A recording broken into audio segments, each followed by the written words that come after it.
Dear student of class 11, today I am again sending you a video taking the topic basidiomycetes.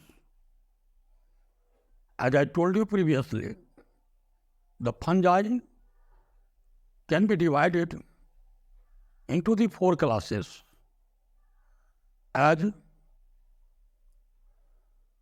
Phycomycetes, Ascomycetes, Basidiomycetes and Deuteromycetes. So I am today giving one focus on Basidiomycetes. आज मैं Basidiomycetes जो तीसरा class है fungi का, उसकी चर्चा कर रहा हूँ इस वीडियो के द्वारा। तो जरा समझेंगे बेसिडियोमाइसिटीज ये बहुत ही कॉमन है। जैसा कि आप देखते होंगे या ये एक्सपीरियंस है या हम लोग बचपन में देखा करते थे, गोबर पर छाते की उजला छाता के समान, इसको हम लोग गोबर छत्ता कहते थे कॉमनली, लेकिन उतना ज्ञान नहीं था कि आखिर है ये क्या। लेकिन अभी ये अंडरस्टैंडिंग हुआ है ना, ये गोबर छत्ता क्या है, ये क्या है, फंजाई, और ये मल्टी सेलुलर फंजाई है। तो यह सरे गले डिकम्पोज पदार्थों पर जन्म लेता है और अपना लाइफ साइकिल स्पेंड करता है, बिताता, अपना जीवन चक्र पूरा करता है। तो हम देखेंगे कि बेसिडियोमाइसिटीज को लोग क्या कहते हैं, कॉमनली इसको मशरूम कहते हैं। मशरूम का नाम आप सुने होंगे निश्चित रूप से। मशरूम का कल्चर भी होता है, खेती भी होती है। मशरूम की कहते हैं, इसको ब्रैकेट फंजाई भी कहते हैं और पफ बॉल भी कहते हैं। इन नामों से इस बेसिडियोमाइसिटीज को जाना जाता है। अब इसकी उपस्थिति क्या है, तो यह जो है सॉइल में पाया जाता है। यह लॉग्स, ऑन लॉग्स का मतलब लकड़ी के भीगे या मॉइस्ट लकड़ी के टुकड़े पर यह पाया जाता है। और उसके बाद ट्री स्टम्स का मतलब हुआ वृक्ष के जो तने हैं काट लिया, उसके बाद जो रह जाता है वो स्टम्स कहलाता है, जड़ वाला भाग। तो ये ट्री स्टम्स पर भी ग्रो करता है। तो ये इसकी उपस्थिति हुई। साथ ही यह लिविंग जो प्लांट्स है, लिविंग प्लांट बॉडी पर यह परजीवी के रूप में भी पाया जाता है ना। It grows as like the parasite on the living plant, just like the rust and smut. Rust और स्मट जो है यह परजीवी पैरासाइट, प्लांट पैरासाइट। तो ये इसकी उपस्थिति हो गई। अब देखेंगे कि इसका माइसीलियम कैसा होता है। तो माइसीलियम इसका, जैसा कि पहले मैंने बताया कि माइसीलियम इसका ब्रांच होता है और सेप्टेट होता है। सेप्टेट और एसेप्टेट के बारे में पहले ही बता दिया। सिनोसाइटिक हाइपा क्या होता है, हाइपा में जब क्रॉस वाल होते हैं, है ना, हाइपा में जब क्रॉस वाल होते हैं तो हो गया क्या कहते हैं, सेप्टेट। और जब क्रॉस वाल नहीं होते तब एसेप्टेट होते हैं। तो इसकी जो हाइपा है यानी माइसीलियम जो है वह क्या है, वह माइसीलियम है ना, वह माइसीलियम कैसा है, वह ब्रांच है और सेप्टेट भी है। तो ये उसकी स्ट्रक्चर रचना है। और अब इसमें रिप्रोडक्शन की बात करते हैं। तो रिप्रोडक्शन के रूप में कहता है there are no asexual spores are found in the basidiomycetes. Basidiomycetes में एसेक्सुअल स्पोर्स नहीं पाए जाते हैं, लेकिन एसेक्सुअल रिप्रोडक्शन जो है वह है ना, ये सेक्सुअल रिप्रोडक्शन कैसे होता है, तो वह फ्रैगमेंटेशन विधि से होता है ना। Fragmentation is very common in basidiomycetes as in the asexual reproduction. तो एसेक्सुअल रिप्रोडक्शन के दौरान क्या होता है, इसमें फ्रैगमेंटेशन होता है। और जब सेक्सुअल रिप्रोडक्शन की बात करते हैं तो कहता है सेक्सुअल रिप्रोडक्शन में क्या है इसमें, तो सेक्स ऑर्गन्स आर एब्सेंट, इसमें सेक्स ऑर्गन्स नहीं होते, लेकिन क्या होता है, प्लाज्मोगेमी होता है। प्लाज्मोगेमी कैसे होता है, तो plasmogamy take place by the fusion of vegetative और somatic cells of different extents और जीनोटाइप, है ना। इसमें क्या होते हैं, तो प्लाज्मोगेमी होते हैं। प्लाज्मोगेमी का मतलब मैंने पहले बताया कि प्लाज्मा का फ्यूजन होता है, कब होता है, जब टू डिफरेंट एक्सटेंट के जो वेजिटेटिव सेल्स हैं वह क्या होता है, या सोमेटिक सेल एक दूसरे के संपर्क में आता है, तो क्या हो जाता है, प्लाज्मोगेमी होता है।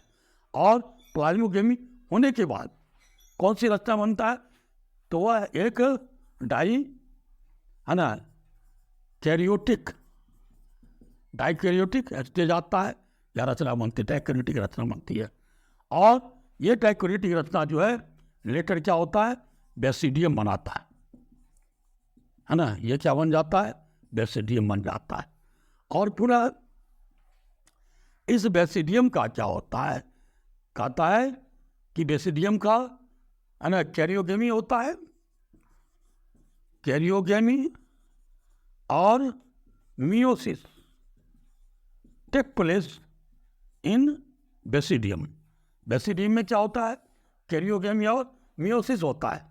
और इसके मियोसिस होने के बाद क्या होता है, तो 4 जो है इसमें बेसिडियो स्पोर्स बन जाता है, 4 बेसिडियो स्पोर्स बनते हैं। और 4 बेसिडियो स्पोर्स बन जाते हैं, तो कहता है this basidiospores are produced exogenously in basidium, यानी यह बेसिडियम में बाह्य रूप से 4 बेसिडियो स्पोर्स का निर्माण हो जाता है, बन जाते हैं। अब कहता है बेसिडियम एक वचन में है, और बहुवचन में कहता है ये जो बेसिडिया है, बेसिडिया आर प्रेजेंट और अरेंज्ड ए फ्रूटिंग बॉडी। ये बेसिडिया जो है एक फ्रूटिंग बॉडीज में बेसिडियम तो एक वचन में है, और प्लूरल में क्या हो गया, बेसिडिया। बेसिडिया क्या है, ये प्लूरल फॉर्म है, और यह कहाँ पर अरेंज होता है या मौजूद होता है, एक विशेष प्रकार के फ्रूटिंग बॉडी में। और इस फ्रूटिंग बॉडी का नाम क्या है, तो इस फ्रूटिंग बॉडी का नाम है बेसिडियो, है बेसिडियो कार्प। बेसिडियो कार्प नामक एक रचना है, उस रचना में इस क्या कहते हैं बेसिडियम का निर्माण होता है, अरेंज रहता है उसमें। तो इस तरह से इसका सेक्सुअल रिप्रोडक्शन होता है। अब फिर समझिए एक बार कि सेक्सुअल रिप्रोडक्शन के दौरान क्या होता है, कहता है there are no sex organs are present in the basidiomycetes but plasmogamy, है ना, इज टेकन प्लेस। प्लाज्मोगेमी होता है, और प्लाज्मोगेमी में क्या होता है, 2 डिफरेंट स्ट्रेन के, है ना, वेजिटेटिव सेल्स या सोमेटिक सेल्स एक दूसरे के संपर्क में आते हैं, और प्लाज्मोगेमी हो जाता है।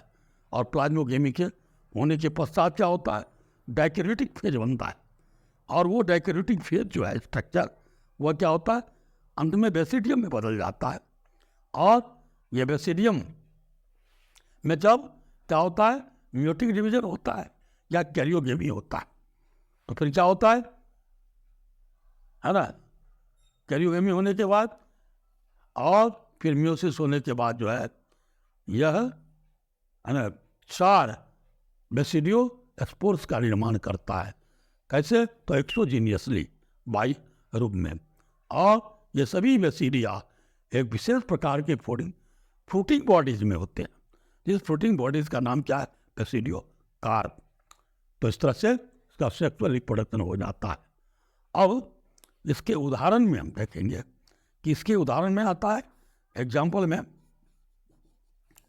वो क्या है, एग्जाम्पल में आता है, पहला है एग्रीकस,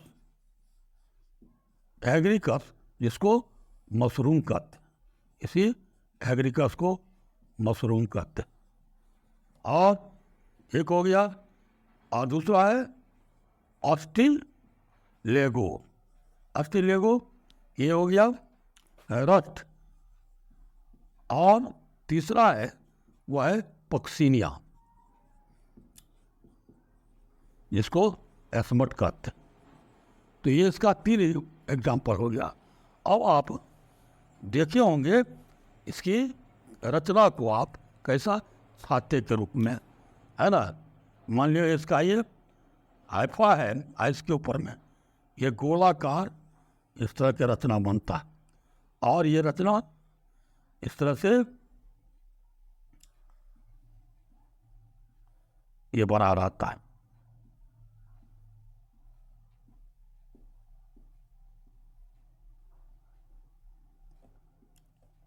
कहाँ पर?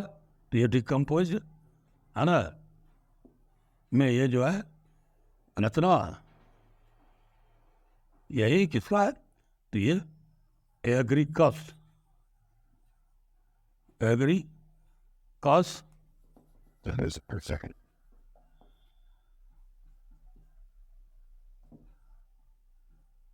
कस और मशरूम,